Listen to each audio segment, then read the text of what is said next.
Cruise in comfort with heated seats and heated steering wheel. All this plus peace of mind with Subaru's top safety pick status for 19 years running. This winter, it's time to get you into a Subaru. Visit Subaru.ca today. Missioner Allen Auctioneering's Calgary, Edmonton, Winnipeg Public Unreserved Equipment Auction is this Friday at 9 a.m. featuring graders, forklifts, wheel loaders, man lifts, mini excavators, skid steers, telehandlers, plus commercial trailers and sea cans. Info at maauctions.com.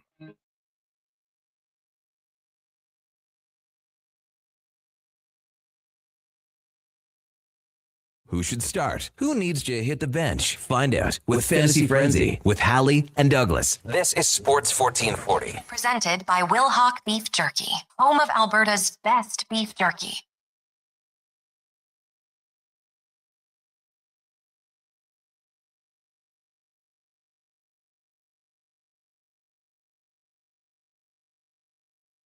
Morning. Thank you for tuning in to Fantasy Frenzy here on Sports 1440. Connor Halley, Brandon Douglas, Josh Fenwick, Country Mac with you here. The show brought to you by Will Hawk Beef Jerky, home of Alberta's best beef jerky. Online at willhawkbeefjerky.com. Only available in Leduc. Go pay him a visit. Tell him we say hello. I was just talking to the Duke before the show. We might actually have to put in an order. I'll reach out to Trent and get some jerky, some ground beef, some more as well. Check out the website. Get all the information there. Text lines 1-833-401-1440 if you'd like to get in on the conversation. Plenty to discuss. How about the Edmonton Oilers? 2 wins in a row. It was closer than it looked because they got 2 empty netters. But those of you who got in on maybe some betting, Oilers by 1 or by 2, the empty net saved you. Matthias Ekholm, 3 goals. 2 straight games for the Edmonton Oilers with a defender recording a hat trick. Who will be next? Thursday. Could it be Darnell Nurse? Twice he's had 2 goals. We'll have to wait and see. Also, we'll talk some NFL. Brian Daboll might be going to the Tennessee Titans if he can't find another job. The Buffalo Bills promoting the offensive coordinator Joe Brady to their new head coach position. I would like to think that Josh Allen had a bit of a role in that one, and we'll talk about all that and more. Text line, as I mentioned, 1-833-401-1440, and shout out to those of you watching on YouTube, Facebook, X, Instagram, or Twitch. If you want to watch on YouTube, which I think is probably the easiest, most user-friendly, and you can chat there as well, just check it out. Sports 1440 AM. And remember to subscribe. Duke, good morning. How are you doing today? Well, you only had 1 beer last night, right? Correct. You kept it very responsible. I know I had to come to work this morning bright and early. It's just the reality. I was exactly what it is. I was there as a professional, Connor, taking in the game from the 12th row. Great seats, but I was there analyzing the game, breaking it down, play by play. And as a result, I only had 1 beer. You're like, every time something happened, yes, quite. I would just hum to myself and look around to see if anybody else was noticing things as astutely as I was. The intricacies of the game, perhaps. What were the vibes down there? I mean, obviously, like we said, Oilers had a nice lead, kind of evaporates. They get the 2 empty netters. Was there tension in the air? I think so in the third period for sure. The Ducks were certainly the better team. They kept pressing and pressing.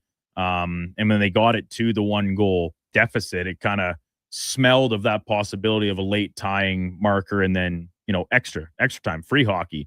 But Tristan Jarry held up his end of the deal in the third period, came up with some big stops when needed. The Oilers were in a bit of a defensive shell, I would say. They spent a lot of time in their own zone in the final frame, but hey, sometimes you got to win ugly, and that's kind of what the Oilers did, which is weird to say for a team that did score 7 goals. 5 of them actually passed a goaltender. The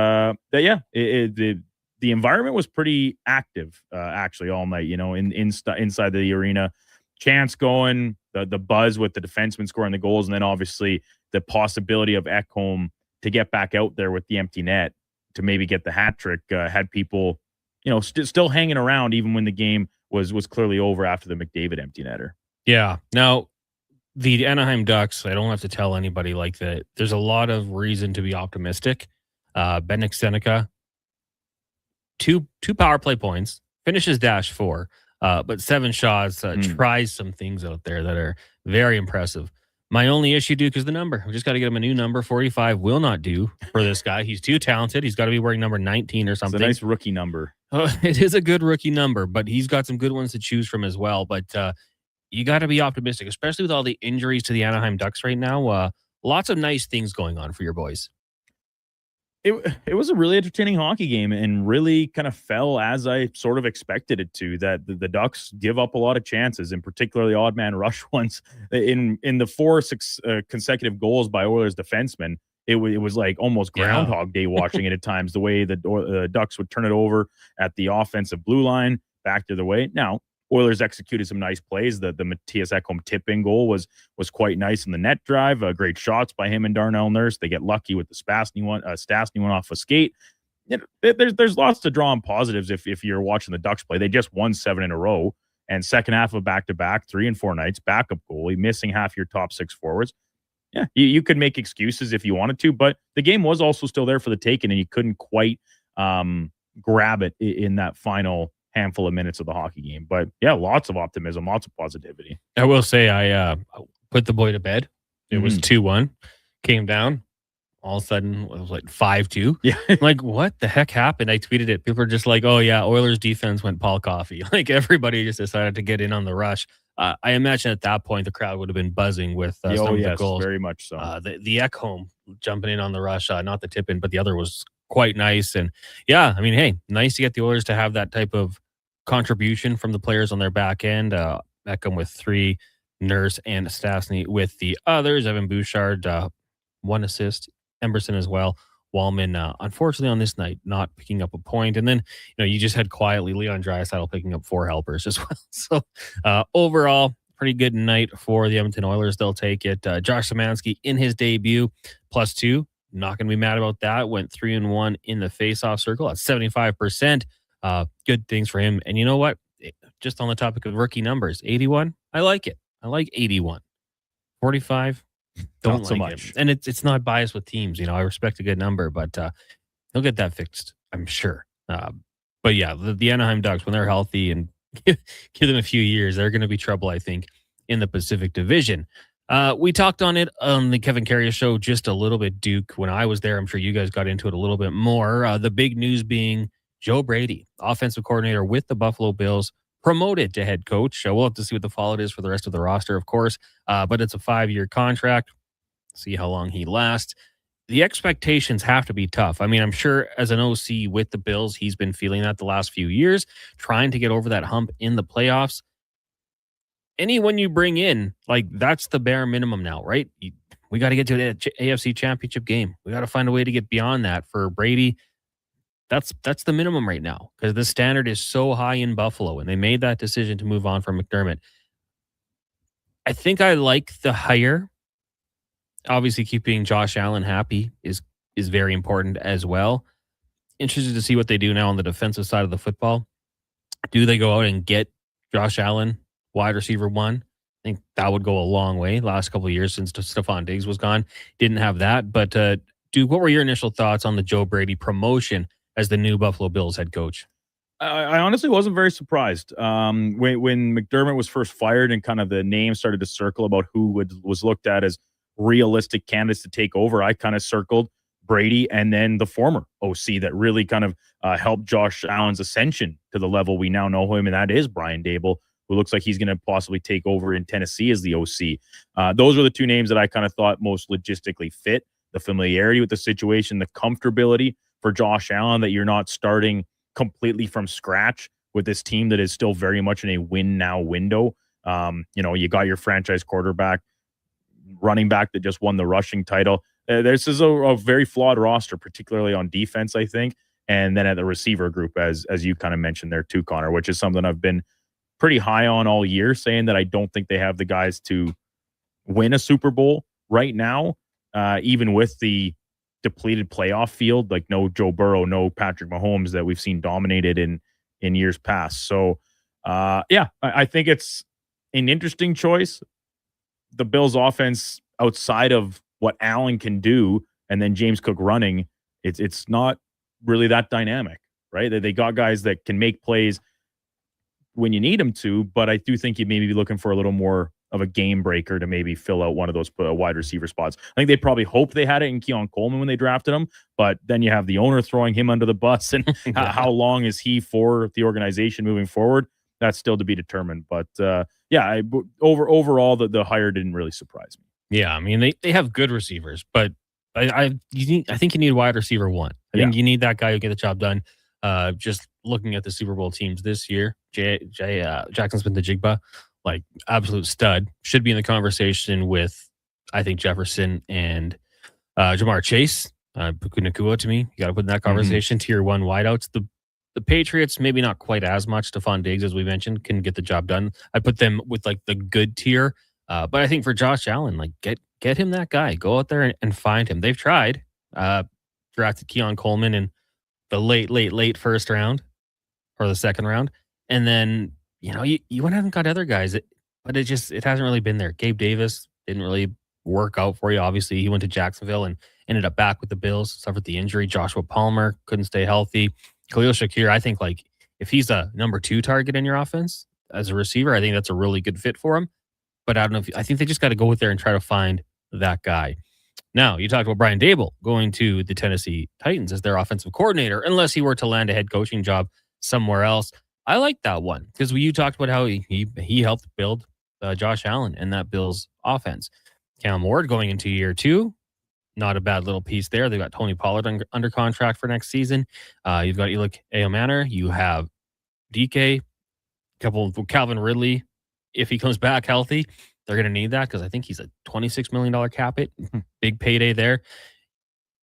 I kind of like the pieces in Tennessee, like the younger guys there, Duke, but I think they still have to make some additions. And obviously, you're always looking to add to the offensive line and keep Cam Ward healthy. Yeah, the prospect of a recently drafted number 1 guy at quarterback, I think, is probably tantalizing enough to attract a guy like Daboll there, even if he maybe has his sights set on a head coaching job or hope for one in this cycle after being let go by the Giants. This seems like a good chance to, get another look down the line, whether it be next year's cycle or beyond, because as you said, they have some ground level pieces in. You got your quarterback, veteran running back that you can rely on. And then, said DK, Eomanor, it's there, but I think the number 1 priority is, keeping Cam Ward upright. And whether that be through the draft, through free agency, maybe both, how they address that. It's going to be a tall task for head coach Robert Saleh. Defense needs a lot of work, of course, too. But, the Titans are a team, as of right now, they haven't had any offseason to do anything yet. But I don't necessarily look at them as a team to take a huge jump next year, but get themselves out of the league's basement, if nothing else. Now, we just got a text from Pillman, 1-833-401-1440. Guys, what do my Steelers do at quarterback next season? Would you entertain the thought of Aaron Rodgers? Does it end with McCarthy being the head coach there? They got history, I suppose, in Pittsburgh. Won a Super Bowl together. Did it end poorly? I don't know. I have to go look. Do you want Daniel Jones? He'd be out there. Off of an Achilles injury? Off the injury, yeah. Do you look to the draft potentially? I'm just trying to see. Russell Wilson's a free agent. Kirk Cousins. Trade for Kirk Cousins? Trade for Kirky Chains. Take on the pay? Mm-hmm. Man. I don't know what the Steelers do. They're not going to get... They could get a quarterback would in the you, first round. They took Kenny Pickett. Right now, the quarterback class is looking like Fernando Mendoza and then everybody else. And everybody else comes in quite a bit later down the line. As most mock drafts I've looked at don't have another guy going even late in the first round or, into the second. But if you're the Steelers, are you interested in taking a flyer on a guy in late round 2, round 3, or somewhere in that vicinity to see like if he's the next best guy in the group before another team takes that flyer? Because we've seen it. Some guys do hit, right? Like Tyler Shuck. The Saints traded up to get him and made a bit of a splash, but he wasn't profiled as a can't miss prospect out of last year's draft. And he's going to get the reins to be the starter for the Saints next season. I could see the Steelers going that route of a veteran guy I doubt it's Russell Wilson coming back, but somebody, a name that's out there. Maybe it's a career backup that just had splash starts here and there to pair with a drafted rookie that they're at least take a look at. Right. So, the other options doesn't seem like there's a ton out there, whether in draft or free agency. It may be via trade, but It's some pretty slim pickings this year. Yeah, like I don't think in the first round you want to reach for a quarterback. Personally, No. I still remember Declan and I were doing this show when Kenny Pickett was taken. We were like, oh, it seems like a reach, kind of set them back. He didn't pan out, obviously, but yeah, I mean, you're right. We have seen in the past, Shuck. I mean, I don't know if I'm sold on him as QB1 for the future, but he's going to be QB1 next year. Heck, Dak Prescott, you hit later on. Russell Wilson was the starter in Seattle from day one. They didn't have too much competition, in my opinion, back then, but he obviously proved I'd say he was having a Hall of Fame career up until the Broncos. Then it kind of fell off, and maybe we're not having that discussion anymore. And now he might be done. He might be, yeah. I'm sure just because of his resume, a team will sign him, but it's not. I don't think it's going to be to compete for a starting job. It will purely as an actual backup quarterback.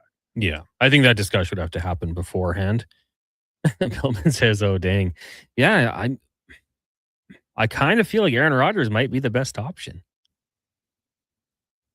Yeah, the history with McCarthy is an interesting one because, as you said, yes, they won a Super Bowl, but they weren't exactly on the best of terms. I think when McCarthy was let go from Green Bay, and Rodgers playing a role in that, a factor in it. Now, that's been many years. Maybe you look back and say, I had a lot more good times with him as my head coach than bad. Frustration maybe boiled over, and was it more so with management because they wouldn't draft him a receiver and instead they're taking the next quarterback? Whatever. But as you say, of the available options, he might be the best. And that's kind of what I'm looking at. He didn't turn the ball over that much. Only 7 interceptions. Looked good at times. His touchdown total was the lowest of his career when he's played a full season. Only 24. Not Aaron Rodgers like numbers, but if you're asking someone else to come in here, do you want to give money to Daniel Jones? Maybe. I don't know if I'd be as comfortable with that, and I think the Colts probably want him back for at least another year. There's not too many options out there. Does McCarthy have a guy? I'm trying to think who would have been the backups in Dallas when he was there, Cooper Rush. Yep. I don't think there's anyone there that he's going to look to bring in. He's not going to get Dak, so it's a tough one. Steelers, they've got to the playoffs. They've done such a good job of staying relevant, but they haven't had that franchise quarterback in a long time. The Rig says, you think Malik Willis would interest Pittsburgh? That's a good one, actually. I think that's a good name. Yeah. That might be the one. Now, is there any other team he would rather go to, you think? That I'm not sure about. The Colts would be QB needy. There's not too many other teams that...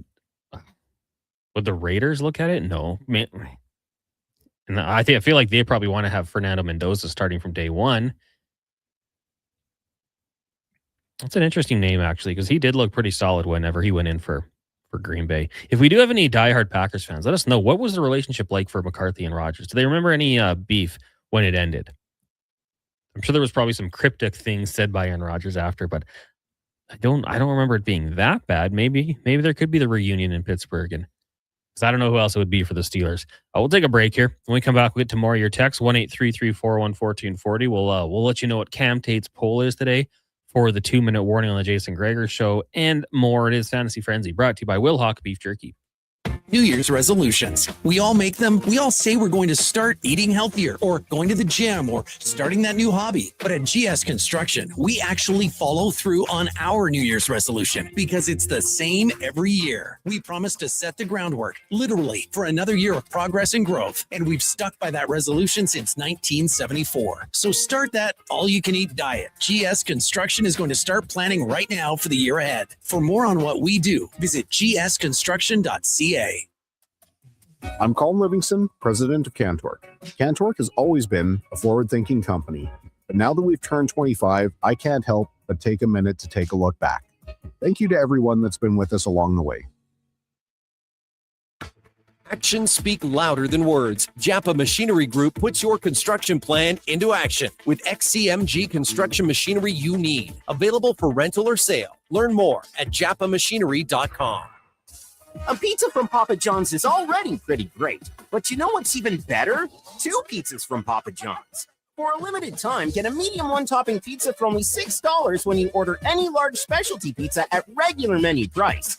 Whether you're feeding your family, your team, or yourself, get your next meal from your locally owned and operated Papa John's with a $6 one-top medium when you order any large specialty at regular menu price. Better ingredients, better pizza, Papa John's. Hi, Mike here from Northgate Chevrolet Buick GMC. Happy New Year! I just wanted to take a moment to say thank you. Thank you for everything in 2025. With your help and your support, we fed almost 500 families. We donated to various charities in the Edmonton area, and we're going to do it again in 2026. Please stop in and see us today, 13215 97th Street, or visit us online at northgategm.com. You're in Northgate country. Hey, Edmonton, did you know a local Play Alberta winner scored over $500,000 on Mega Jackpots Ocean Bells? Think about the season tickets you could lock down with that kind of cash. From major casino winners every hour to jackpots worth millions and hundreds of popular games to money that stays in the province, there's never been a better time to sign up for Play Alberta. Download the app today to get started with casino, sports, and lottery all in one app. Must be 18 plus to play. When you gamble, use your game sense. When picking a New Year's resolution, try to avoid things you have no influence over. Like bringing home the cup? That would be awesome. But completely outside your control. Instead, pick something you can control, like bringing home some Wilhauk beef jerky. That would also be awesome. But what if we brought the cup home to Canada and it was filled with Wilhauk beef jerky? Okay, I'll allow it. Wilhauk beef jerky, only available in Leduc. Get yours today, because you don't win cups with salad. The Hockey Super League is proud to launch its 9th season, delivering independent, borderless hockey. This year, over 125 teams will compete across Alberta, Saskatchewan, and for the first time ever, Colorado, USA, which showcase style action, cross-province rivalries, and a strong commitment to player development. The HSL is the premier destination for families seeking balance and athletes chasing the next level. The Hockey Super League. Hockey without limits. For athletes born in 2013 to 2018, visit hockeysuperleague.com to learn more. Hot coffee, hotter takes, and the sports stories that matter. Check out Kevin Carrions weekday mornings from 7 to 11 on Edmonton's sports leader, Sports 1440. Be part of the conversation. 833-401-1440.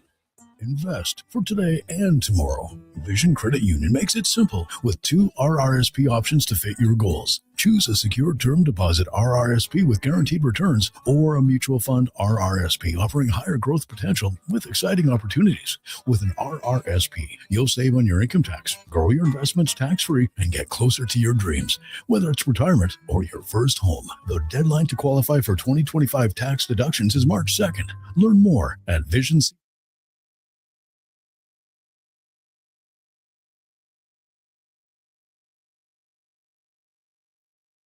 Get the inside scoop for your team on Fantasy Frenzy with Halley and Douglas on Sports 1440. Presented by Wilhauk Beef Jerky, home of Alberta's best beef jerky.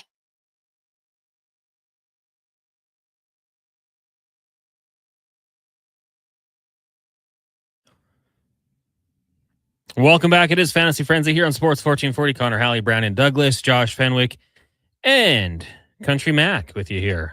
Text lines 1-833-401-1440. Show brought to you by Wilhauk Beef Jerky, home of Alberta's best beef jerky. Online at wilhaukbeefjerky.com. You could always email us as well. Connor at sports1440.ca and Brandon at sports1440.ca.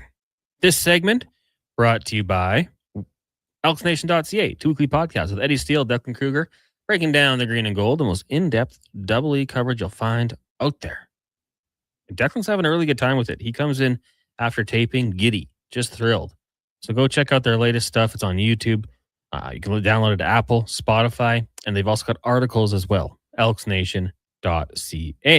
RBS texting in, noted Steelers fan, says, I think they've got something in Howard.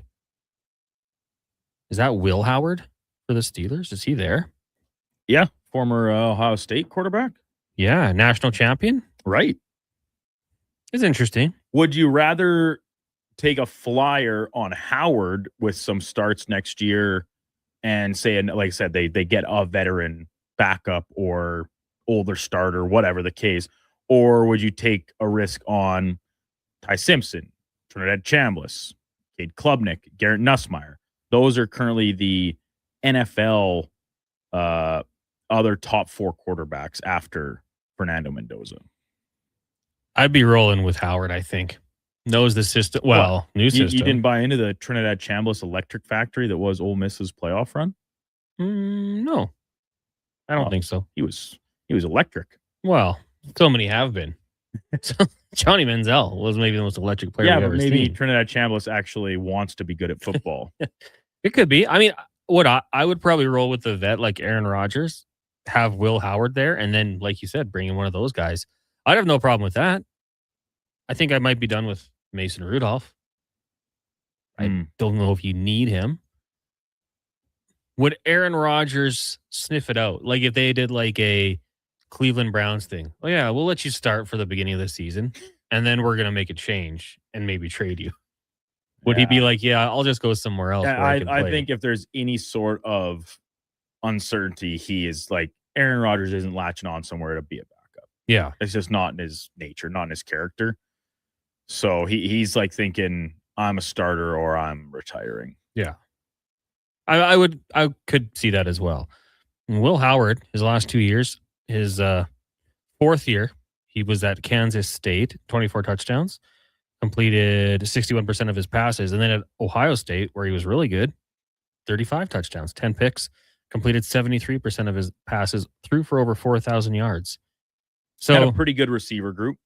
Oh, yeah, you're right about that. You're right about that. You know what, though? I mean, hey, if the Steelers were to hypothetically go out and draft another receiver, I think I saw Denzel Boston was in they're picking a mock draft, pair him up with DK Metcalf.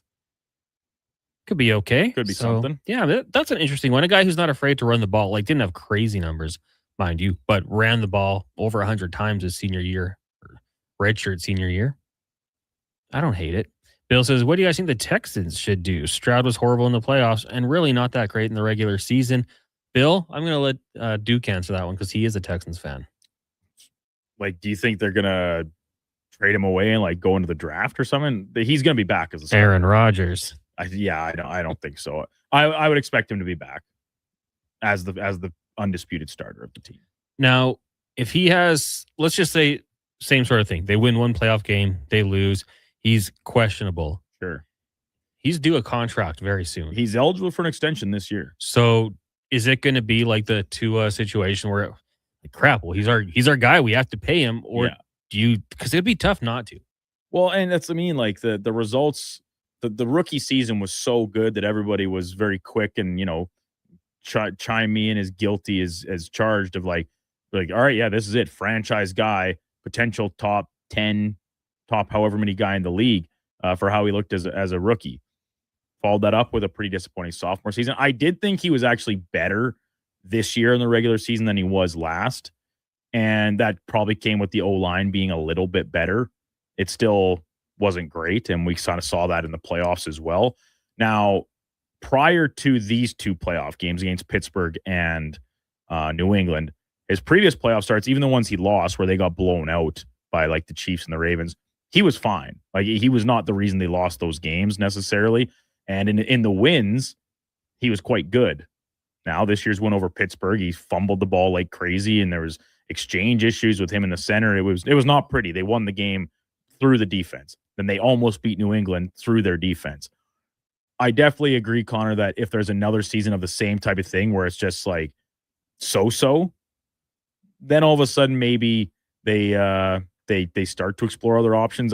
I would be surprised to see an extension signed here before the season starts. I would agree. And I'd get the 5th-year option. I'd pick it up. Yeah. Keep him as long as you can. And then look to get that deal done. Touchdowns declined, but play less games this year. He missed time with the concussion middle season, right? His offensive line needs to be improved as well. A lot. I would expect the Texans had a pretty good get with their left tackle, Ursary, in the draft last year. I would fully expect them to go back to the O-line and first-round pick this year again. Got to do it. Build up. When you look at their defense, you're always going to have players leave and you're trying to replace them and whatnot, and guys don't duplicate career seasons, but I think they're probably pretty satisfied with what they have on that side of the ball. They took 2 receivers last year out of in Jaden Noel and Jaden Higgins. I don't think they're going back in that direction. They seem happy with Woody Marks. Maybe Joe Mixon comes back and plays, and so you knock down, position group by position group, and you say, yeah, it seems like goal line is really the primary area of focus that this team needs to get better. Text rolling in here from Jay and Victoria. Guys, I saw this morning that Kane has been given permission to facilitate a trade. I think Vancouver would take Mangiapane in a straight trade. Kane at least wouldn't be scratched. Does Vancouver want Mangiapane? It'd be another year after this. He does have a no trade clause. So he'd have to accept, which the way things are going, I would assume he would. I think Vancouver at this point, because I think it was Spec that put it out there on Twitter, like when you see this type of a headline, it usually means the GM has tried and had no luck. So you turn it over to the agent and say, go ahead, see what you can do. Now, in this scenario, sometimes we see things devolve to the point of a mutual termination of a contract or a guy trade away for essentially nothing. If I'm the Canucks, or actually, I guess I'll ask you, Connor, if you were Patrick Alvin, would you rather trade Evander Kane for a 5th-round pick or for Andrew Mangiapane? I think a 5th-round pick. I would agree. They just want to get the season over box things. Like, if you have a 5th-round pick, like, it could be Andrew Mangiapane, but guess what? It's not an Andrew Mangiapane that carries a, what are we talking, $3.5 million cap hit for next season at essentially zero production, at least this year. Yeah, I mean, could he give you a little bit more in Vancouver with more ice time? Maybe. Sure, but it's not like he hasn't had opportunities over the course of this season with the Oilers, who, by the way, are a much better team than the Canucks. All of us, just because you get on the ice more with more inferior line mates, hypothetically, that doesn't necessarily bode well for your personal success. Yeah. And I mean, a lot of times you've heard it. Good guy, good player on a bad team. Also for the Canucks, Dr. Demko now done for the year. He's going to have hip surgery. He hasn't played since the 10th, and he only played one period. So when he's playing, he is very much in conversation for one of the best in the NHL. But availability, it's the best ability for a reason. Now, he was also on the men's Olympic hockey team for the States, correct? I don't think so. He didn't make it? No. Oh, the goalies are Ottinger, Swayman, and Hellebuck, are they? Oh, not? Sorry. Yeah, my bad. So it doesn't change anything there either. No. Why did I thought yeah. Then he was like, because he was playing so well when he was healthy earlier this year, it was like, is he getting himself back in conversation for this? And then the injury bug comes back around. It's like, yeah, never mind. And Swayman improved his play. Ottinger likewise. They know what Hellebuck is, so it quickly became a bit of a non-starter as a conversation. Curious to see what those guys do when the games start to matter. Also, this just coming down that Penguins forward Brian Rust was suspended 3 games to the hit on Canucks forward Brock Besser. Quite surprising. $80,000 going to the Players Emergency Assistance Fund. Did you see the hit, Duke? I did. Do you think that's deserved? I was kind of envisioning like a 1-game suspension. Yeah. 3 is pretty steep. Appeal probably incoming. I like it though. I mean, if we want to try to get this out of the game, that's what we have to do. It has to be big suspensions. And what is he trying to do there? At the end of the game, he's coming in. There's no time left. Nothing's happening. He's just coming in with the elbow. Yeah. That's kind of a gutless play for me. I'm good with 3 games on that one. Penguins fans don't have a problem with it. I was a little, like I said, just surprised by the length of it. Well, Penguins fans won't like it, but 3 games for Brian Rust. I think there's probably maybe a situation like if that happens earlier in the game, maybe. I don't know if that makes any difference at all in the eyes of the Department of Player Safety, but yeah, it's the literal lunging elbow. Yeah, that's not a hockey I'm just play. watching it back in right now. No, there's no way to defend that. He's coming in blindside. There's no way for Besser to defend himself. It's not a hockey play. It's just if he goes shoulder to shoulder, it's fine. Well, what are you doing throwing the elbow like that? And that's why he's got 3 games. Dunner says, what about Mangiapane and a pick to Vancouver for Kane? Dunner, I don't know if the Oilers want Evander Kane They back. traded him away, yes, for a little bit of salary cap reasons, but if they really wanted to keep him, they could have made other maneuvers, right? Yeah. Like they spent that money in free agency. Now, that spent money has not really panned out. Mangiapane being one of them, plus the extension to Frederick. Yeah, I think they were through with their cycle of Evander Kane as an Edmonton Oiler. Yeah. And I said it when it happened. I've said it a few times this year. Like, I really liked Evander Kane, what he brought for this team on the ice. Like, I like the little, you never know what he's going to do, and having that physicality and a bit of a protector out there, like a guy who's going to jump into things, doesn't mind getting things going. But to me, it just kind of seems like that ship has sailed. I've been wrong before, though. I was wrong 3 minutes ago. It happened. So we'll see. But yeah, I don't know if that one's going to happen. We'll take another break. When we come back, more text, 1-833-401-1440. We'll get to Cam Tate's topic today as well, and let you know what's coming up on the Gregor Show and the Lowdown Flow Tide. It is Fantasy Frenzy, brought to you by Wilhauk Beef Jerky. And now Action Electrical's testing team is on defense duty. They're the guardians of safety and compliance, a critical part of any lineup. Precisely. They perform rigorous safety and code compliance testing for commercial operations. Think of them as the referees, ensuring everything is up to standard before disaster strikes. Their preventative plays are legendary, spotting faults early. Hire the Action Electrical team to bring home a win for your project. Visit actionelectrical.net. They're not just a grocery store. They're a butcher, a baker, a cafe, deli, rotisserie pizza, and restaurant, all under one roof. Loca Quality Market does food differently with 2 locations to serve you. Edmonton and Sherwood Park. Visit loca.ca. Get the lowdown with Low Tide. Weekdays from noon to 2 on Sports 1440. He's seen it all and then some. From stats to stories, he breaks it down like no one else. Proud to be Edmonton's sports leader. Sports 1440.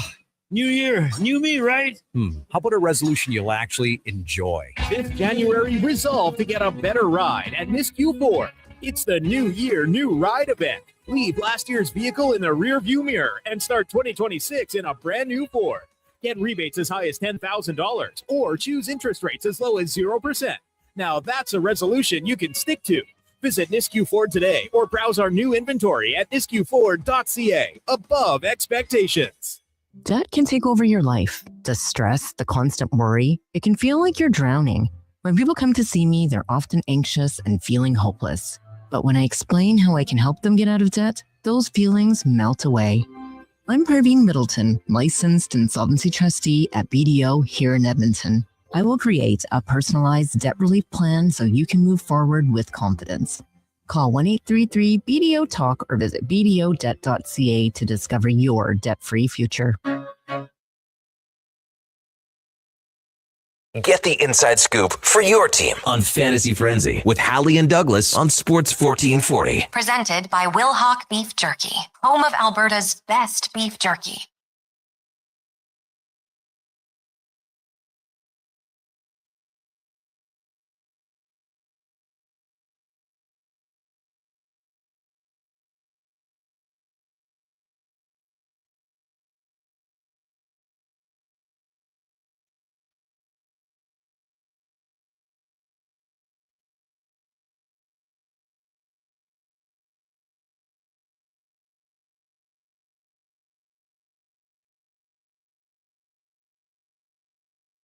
$11:38. Welcome back to Fantasy Frenzy here on Sports 1440. Connor Halley, Brandon Douglas, Josh Fenwick, Country Mac with you here. Text lines 1-833-401-1440. Email us Connor at sports1440.ca, Brandon at sports1440.ca. You can also talk on the YouTube chat. We got Dean in there, the other people. Hello. Hit that like button. Should let you guys know. Immediately following us here on Fantasy Frenzy, it is the Lowdown Flow Tide. Every Tuesday, Donovan Paulson swings by. I think they might even have Jackie Ray on to talk some curling as the Scotties continue. Declan texted me for her number. I hope I'm not outing him for anything, but I think that might be coming up on the show today. They'll do Hi, my name is, and a whole lot more. Then on the Jason Gregor Show, we've got Scotty Burnside joining us, 2:20. At 2:40, Dan Rosen. That's a loaded hockey hour to kick off the show. We'll try to get some NFL talk going in the 3 o'clock hour.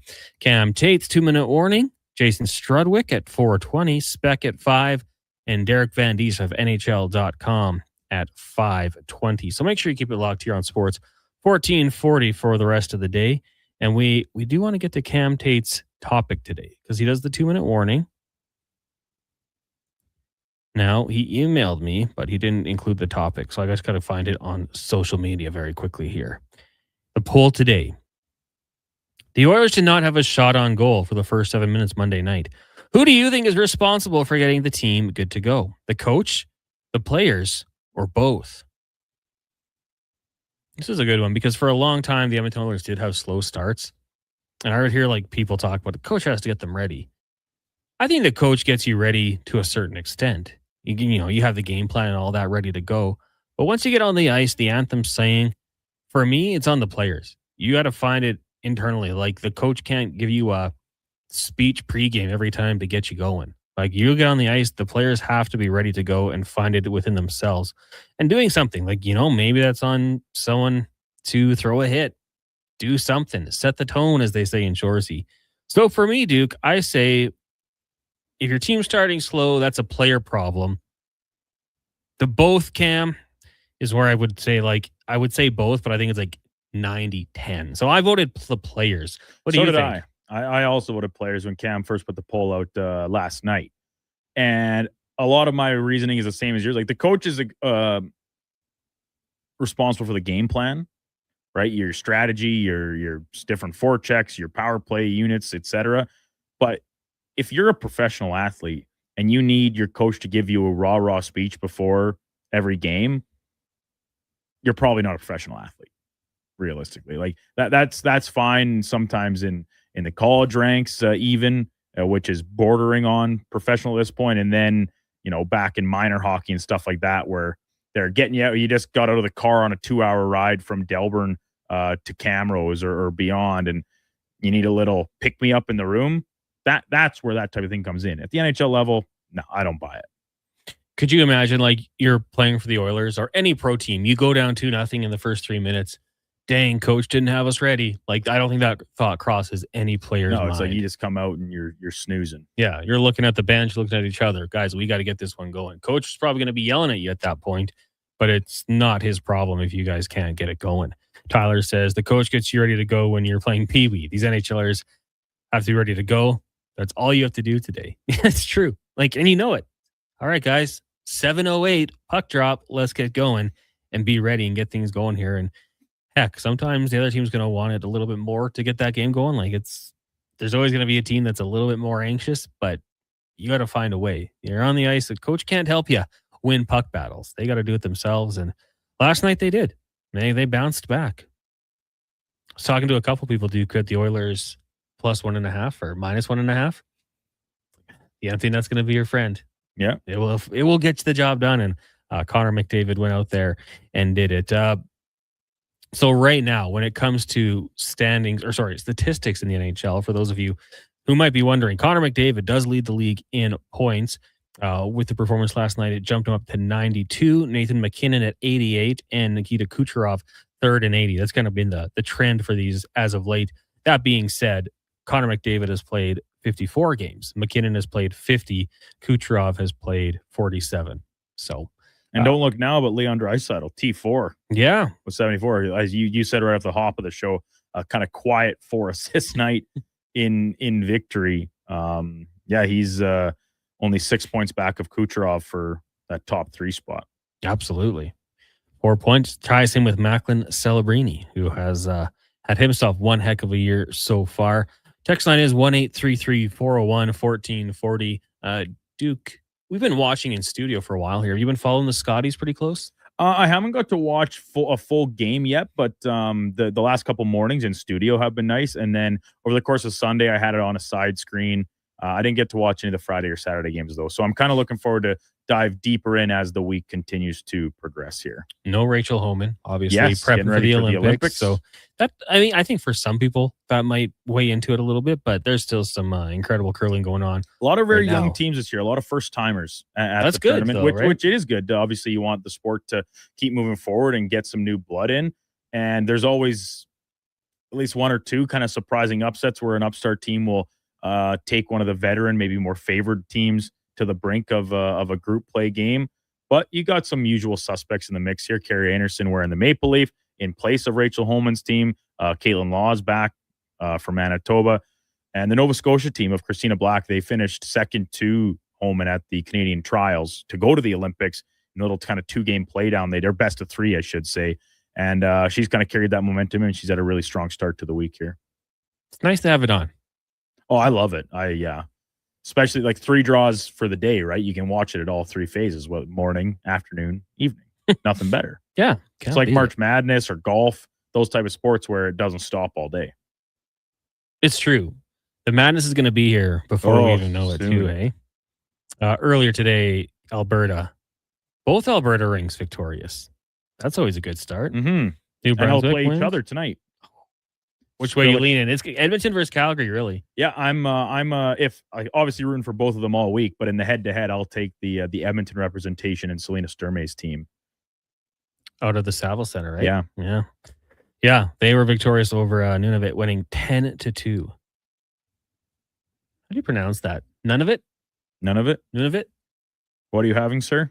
None of it. None of it. My internal dialogue when I'm doing updates. Don't say it wrong. But no one's corrected me, so I'll just keep going with what I've done. EG says, it feels like the way the players want to play and how the coach wants them to play was on display last night. The first 2 periods drastically different in the third. Yeah, third period, the ice certainly did tilt, didn't it? And then what if you were to take away those 4 minutes of goals, Duke? Anaheim, better team. If you take the full game into factor, I thought Anaheim was the better team. If there was the win-o-meter, maybe they would have. Yeah, maybe. I don't really buy into those things because, what does it matter if you don't get the saves when you need them, or you collapse defensively, or you can't cash in the best scoring opportunities? Then you don't deserve to win. Full stop. And so I won't say the Ducks deserved to win last night, but I thought they were the better team for larger portions of the game. They always do that win-o-meter. I love when it pops up when the Oilers play really good but lose. Yeah. Yes, the hashtag NHL rigged. For money puck, the Ducks had them way more. It's fluctuated between 80% and 78% for the deserve to win-o-meter. But it doesn't matter. It's who won the game, whose goalies made the saves. Even if 4 goals came in a quick span, 5 goals, doesn't matter. You won the game. Donner says, I agree with your ship has sailed on Kane, but Stan's hands are tied pretty tight. He has limited options. Mangiapane is dead money. Kane brings something we need. Not everyone has to be buddies on the team. Kane would be motivated since he's an unrestricted free agent, and we'd be dodging Mangiapane's second year. Perhaps an unpalatable deal, but makes sense. Donner, North Van. Yeah, we'll see. Would Vancouver take on Mangiapane for another year? Do they want that? Like Duke said, he could just have a draft pick, hypothetically. If you can swap that for Kane and not have to take on another contract and not pay him for another year, maybe that's your route. If you're going to suck, and maybe do it with some of your own players and give them time to develop and guys you might have a future with. Whereas Mangiapane, I would assume after free agency next year, he'll be 31, 30. So he'll be looking to move on, I would think. EG says, Anaheim ran 4 lines consistently last night and were able to have energy to dominate in the third. Just on the topic of rolling the lines, the Ducks, I think we've praised them quite a bit on the station. I think sure they'll get praised a little bit more. What have you thought of the job that Joe Quenneville has done with your team, Duke? Oh, the change this year has been pretty evident, right? He in the past years, particularly under Greg Cronin with these young players, it was teach them the hard lessons of the game, right? Like if you're not going to be responsible defensively, you're not going to see as much ice time. You're going to sit, you're going to get benched, those type of things. And he was the hard-nosed teacher essentially, and kind of cracked the whip. Now they bring in a guy like Quenneville, who when Chicago came out of their dark days back in the late 2000s, you turn them loose a little bit, and that's what he's done to this team. They play with so much pace up and down the ice. It costs them defensively at times, and they're second last in the league for goals against for a reason, even with strong goaltending by their starter. It makes them more fun to watch, and as a result, and the results have kind of followed too, that they can win track meet style games rather than trying to grind out a 2-1 victory when their team is built around skill and not, checking necessarily. Surrounded them with a lot of good veterans, Kreider, Strome, Toronto, who wasn't playing last night, obviously Jake Trouba and Radko Gudas in the back end. So it's been a kind of a process, I guess would be the simplest way of putting it, and how this team has come out of an absolute tailspin, dumpster fire, last place, second last place type finishes in the league to now looking like they're going to compete for a playoff spot in this second half of the season. You just want to double check here because Chomskers had texted in. He said, LOL, rolled 4 lines with the time on ice last night for the Ducks. Well, Ryan Strome, after he took his double minor high sticking penalty, he had like one more shift in the game. Yeah. So that might have been some sort of message to be sent by Quenneville. He had 7 shifts. Yeah, right. And after that, I mean, they only had one other guy play less than 10 minutes up front. Ross Johnson. And that was John. Like their fourth line, which, by the way, includes a defenseman playing on the fourth line. Even he played almost 13 minutes as they deploy 11-7, but he was a forward and he played almost 13 minutes. So I think that they do roll them. I mean, that top line of Seneca, Killorn, and Granlund, for a reason, like where you're watching the game, they were out there a little more frequently than everyone else, but otherwise it was pretty relatively even. I mean, you have your top 6 and your bottom 6, but still a decent balance. Brad says they did not rotate their defense. Lacombe was on the ice for half the game, so someone was sitting. Well, they're in terms of defensemen, Ian Moore played the least, Duke. Yeah, but like he's the winger. Yeah, he was the winger. He played forward. So like your so. third pairing of, and they kind of rotate guys around, like, but between the special teams minutes for a guy like Zellweger and then the penalty kill minutes for a guy like Gudas, even both of them played 15 minutes. So it's like I said, yeah, Lacombe's out there a lot, also top power play and top penalty kill guy.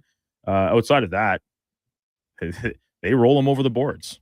Yeah, Trouba as well played just under 23 minutes. Yeah, almost 3 minutes on the PK. He's Lacombe's 5-on-5 partner. So yeah, that obviously tracks. Oh man, Lacombe's got a player there. He really impressed me last night at both ends. I had a couple big hits too, like Rob Hyman out below the goal line, then the open ice one on Janmark in the third period. I thought Lacombe and his full arsenal of talents were on display throughout the game. And then Seneca playing 25 and a half. I thought he was the Ducks' best player. Yeah, the dash 4 obviously doesn't look very good. 2 of those, I believe, he was out for both empty netters. Yeah. I think maybe not the second one, but would make sense. And he had the one turnover at the blue line that led back to the odd man rush the other way for one of those 4 defenseman goals. But otherwise, I mean, for a kid that's 19, 20 years old, just kind of cracking the surface of what he's going to be capable of when he gets his full man strength and whatnot. I'm excited to watch him keep growing and playing. He'll be 20 tomorrow. Oh, cool. There you go. Someone had texted in his favorite channel growing up was the Family Channel. That's why he wears 45. I think it says Teletoon. Or Teletoon? Teletoon was 42, though. That's why he wears 45, which, if that's true, is crazy. Wow. I'm just going to say, in Edmonton, Teletoon was 42. Was it? Yeah. Okay. So I wouldn't know. I had like 4 channels for a good portion of my life. Comedy was 41, Space was 43, TBS, and then Peachtree was 44. I think 46 might have, or 47 was OLN. 50 was E. And then we got satellite, and all the channels were like in the hundreds. Now it makes no sense. Oh, nothing makes any sense. This world we're living in. Jay says, I want to start by saying I don't want to fire the coach. But even last night, any sign of adversity, he puts Connor and Leon together immediately. That includes the power plays. Last night's was better. The second unit needs to play. Lazar seems to be playing as well. Hope Knobloch gets the players he wants to at least field 3 lines. Jay. Gregor's brought this up a few times, Duke. If you could add to this Oilers team a third line center or a top 6 winger and move Nuge down, what would your pick be? I've had the exact same conversation with Carius and a couple of our co-hosts, Schlemmer and Laddie Schmid in particular.